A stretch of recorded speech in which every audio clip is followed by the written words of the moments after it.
Kansooka okulamusaako muganda wange gwe wenna mpuliriza gy'oli wano ku Uganda at large mu mikwesese gye ndi nnyo era gyebaleko gyonna gy'otuusaako engalo.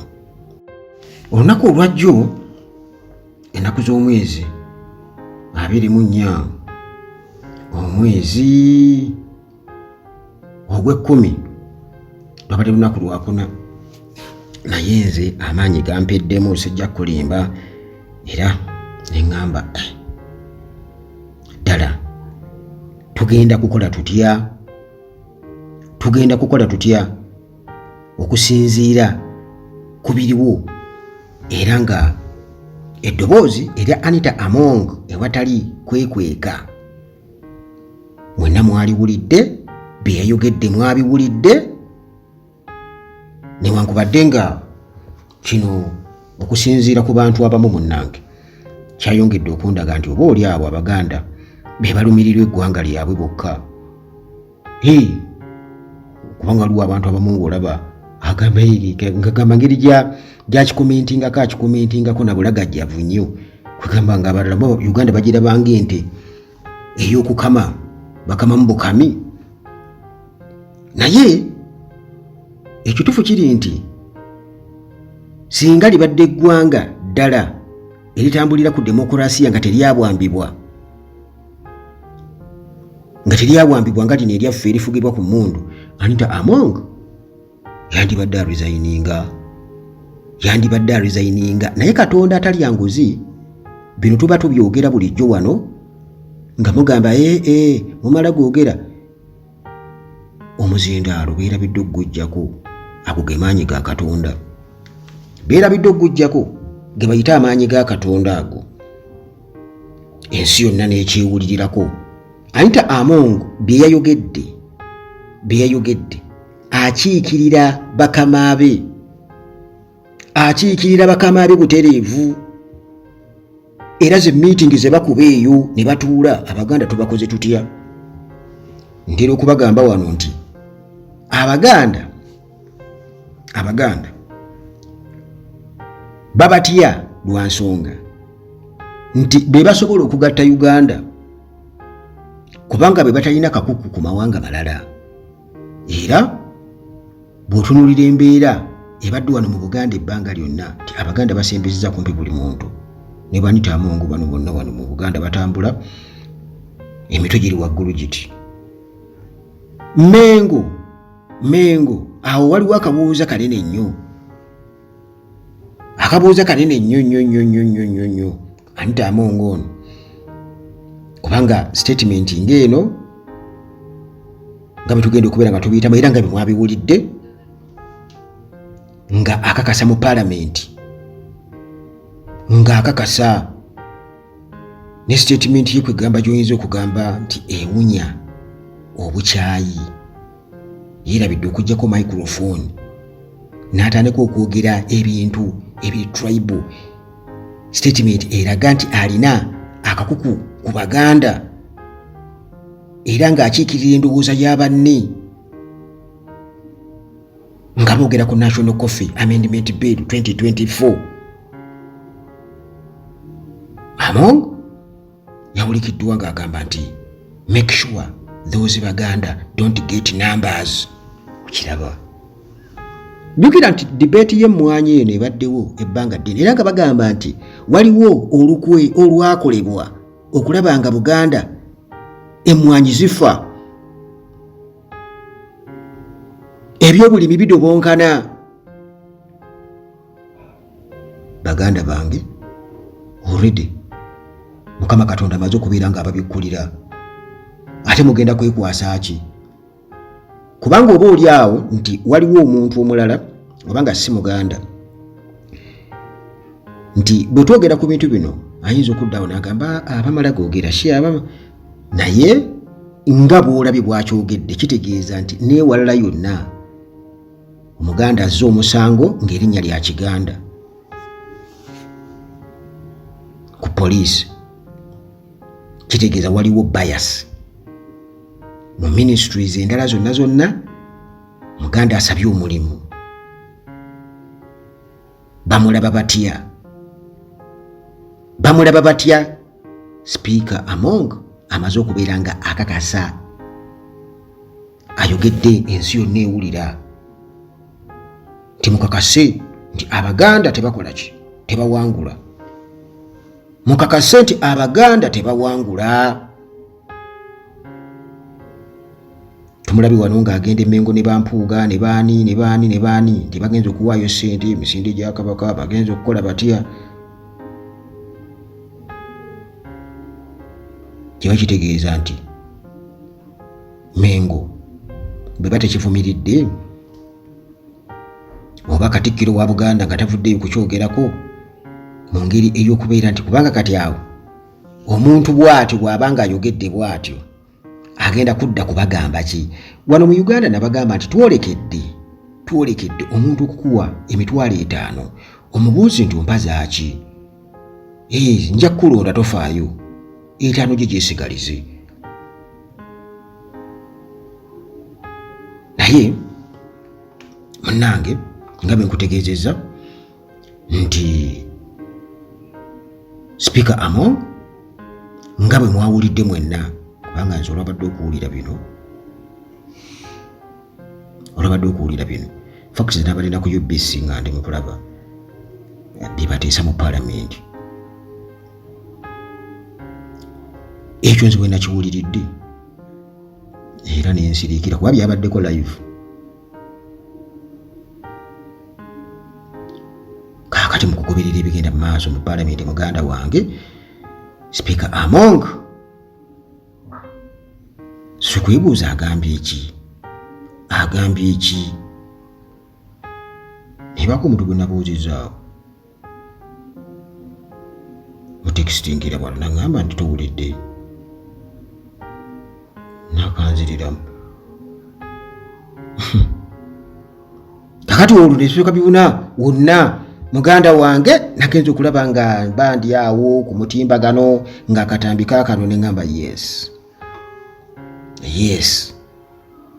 kati kino si kyakuddawo nti Uganda at large oba omuntu omulala yenna adde wano ayogere mwenna bekikwatako mwewuliriddeko. Obutambi bwa General Museveni twabubazanyira wano nga yeewera mu buli ngeri yonna mujja kutuuka okumpita ekisiraani mumukola mutya era y'ensonga lwaki okiraba nti n'olutalo baaluyita wano mu Buganda mu Baganda be batalumirirwa. In fact waliwo omuntu oba yabadde ngamba nti alita Among mutuufu kubanga era Abaganda tebeesigika be baalita ne Museveni atukyojjanya musajja Northern yabadde ngamba ekintu ekyo ne ngamba nti kubanga be baamuleeta atukijjanya ate ne Bobi Wine baakimugamba ng'agenze mutuwaze eyo mu Northern Uganda ne bamugamba nti mwe mwaleeta Museveni era nabagamba nti y'ensonga lwaki naffe twagala okulembera mu lutalo okukola ki okumuggyako kubanga ezo ndowooza za regime eno eya Museveni. Era bw'otunuulira ebyabadde bigenda mu maaso kuba kati olwo bagezaako okubeera nga ekiteeso kyabwe kiyitamu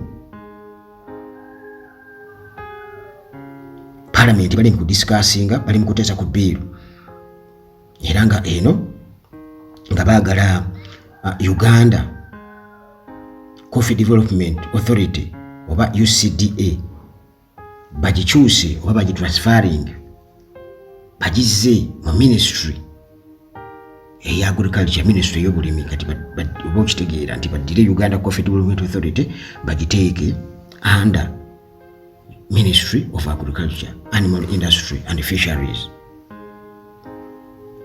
Kati kino oyinza okwebuuza nti lwaki muwulira kye bayita rationalization of agencies, the public expenditure policy kwegamba baagala okubeera nga bakyusa ekitundu ku government plan bakendeeze ku public agencies bagende nga bagattagatta ebitongole mu njogera ennyangu nga baagala okendeeza ku nsaasaanya y'ensimbi nti kino kyalibadde kikolera wansi wa kino nakino kyalibadde kikolera wansi wa kino kakati nga abantu bagamba nti okukwata Uganda Coffee Development Authority UCDA okugiteeka wansi wa Ministry of Agriculture, Animal Industry and Fisheries kikyamu. Olwo kino kibaleese kiwagirwa era nga order from above naye akiwagira butereevu, era nga ebyabaddeyo byonna biraga nti mu butuufu basajja babadde bajje bamazeeko. Munnange okusinziira ku byabadde mu palamenti byatandise saa 6 era kikaza badde tezigwamu awo saa 6, era nga ababadde basinga okubeera nga boogera ku nsonga eno n'okugiwakanya babadde baludaluvuganya opposition, era nga balagira ddala nti tebaagala biiru eno, era nga bakakasa nti okukwata Uganda Coffee Development Authority okiteeke wansi wa Ministry of Agriculture kigenda kuba munnange kimalamu coffee industry, obulimi bw'emmwanyi amaanyi. Ate nga coffee industry sekita y'amaanyi nnyo mu byenfuna by'eggwanga. Munnange tetumanyi lwaki abasajja beesibye ku mmwanyi, abasajja beesibye ku mmwanyi. Kakati okwongera okakasa nti ddala bano babadde bazze nga bonna bakkaanye kimu Constitutional Affairs Minister Norbert Mao wamu ne State Minister for Agriculture Lieutenant Colonel Retired Bright Rwamirama, bonna bayogedde in favor of the bill nga bakkiriza nti kibeere bwe kityo Uganda Coffee Development Authority edde wansi wa Ministry of Agriculture, era nga bakubiriza ba MP nti bakkirize okusalawo kwa gavumenti, era nga bagamba nti reforms zino oba enkyukakyuka zino zigenda kuba zongera oba zitumbula enzirukanya ya Uganda Coffee Development Authority, nti kigenda giyamba okubeera nti nno ate eyitemuka, era coffee sector egenda kulinnyira ddala kuyitemuka. Kakati olwo Speaker Among muganda wange nga bali ku mulimu omunene ogwo akyayita abako gwayogera naye ayogera ensi yonna ewulira.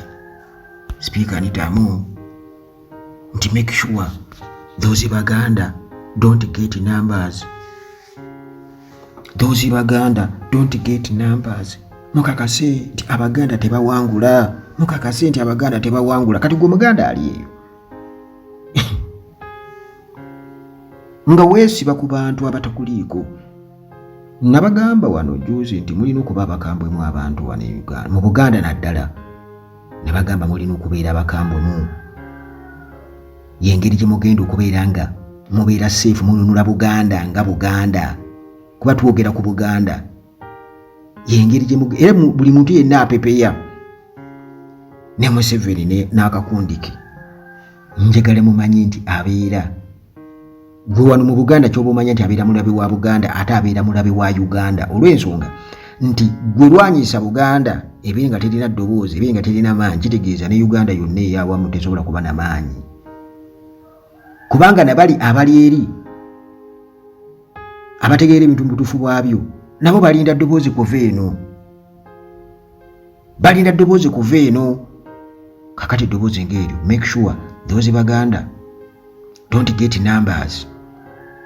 Kakati munnange Bobi Wine yagamba nti ebigambo bino ebiva mu Anita Among ateekeddwa okubeera sipiika wa palamenti tebyogerekeka era mu matu muganda wange biwaawaala tebikkirizika, era ono alina kuba criminal,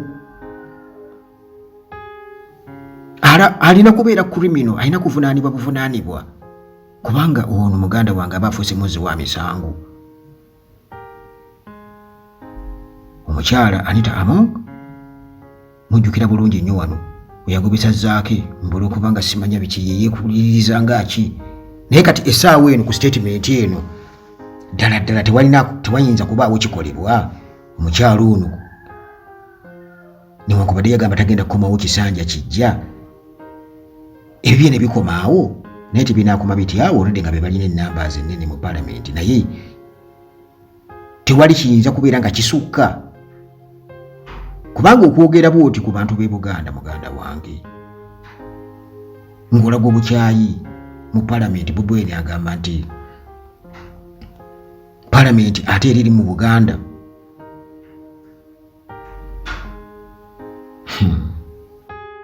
kale munnange abantu bonna ne Bobi Wine nga akiraba bw'atyo nti omukyalo ono singa ddala twali mu system eri fair, free and fair, yali badde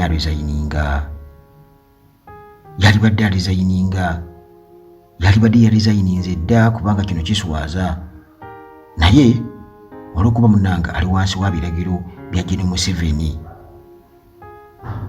azze okukakasa nti ddala Coffee Amendment Bill eyitamu mu ngeri yonna ng'oggyeko ekyokubeera nti alina kubeera neutral,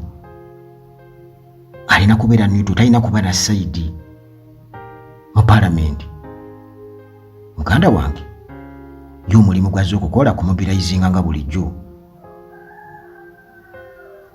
okufuna support eya saidi emu nga bwe badebatinga nti biiru erina okuyitamu, tukakasa biiru erina okuyitamu. Kakati Bobi Wine yagamba nti ku misango gyonna Anita Among gy'alina akyayongera okuzza emisango emirala, akyayongera okubeera nti nno afuna backing okuva eri Gen. Museveni ne regimu ye enkolobezi. Era obubaka nange bwe nali badde mpa bannayuganda, Bobi Wine ku mukutu gwe gwa X agamba nti bannayuganda, abantu b'e Uganda balina okuyimuka ne bagamba ekimala kimala ku buswavu buno bwe tutuusiddwako, ne bagamba ekimala kimala. Ebintu bingi nnyo ebigenda mu maaso naddala wano mu Buganda newankubadde nga munnange kinnuma okuba nti oba oli awo tolina ngeri gyonza biyisawo okubibuulira nsi n'osalawo n'osirika busirisi n'ogamba munnange oba bunafu bwa mutima naye kansirike ate naakola ki. Naye ng'era olumu ngezaako oba ongoberera n'ongezaako okuba ng'ojje nkutegeeza nti nabagamba ebintu bimu byetaaga otteeka ku pause tuli binona tulidda ne tubipiikinga nti mwe mujja kuddaawo mugambe nti ono tagambwako oli naye nga abantu bali compromised, abantu babayitamu dda, abantu bafuuka bapakasi ba Gen. Museveni era nga ye amanyi waakwata okubeera nti nno abateemula emitima, okitegeera, amanyi waakwata okubeera nga bateemula emitima. Kyovudala nga mugamba nti oba oli awo gundi ali mu buwambe oba n'ebirala bimutera okubeera nga mwogera, naye factors eziteeka omuntu mu buwambe weeziri era musana muzinoonyerezeko lwaki. Mulina okuba nga muzinoonyerezaako kwegamba kana akaseera tetwagala kuleka jjinja nalemu nga sirivuunule,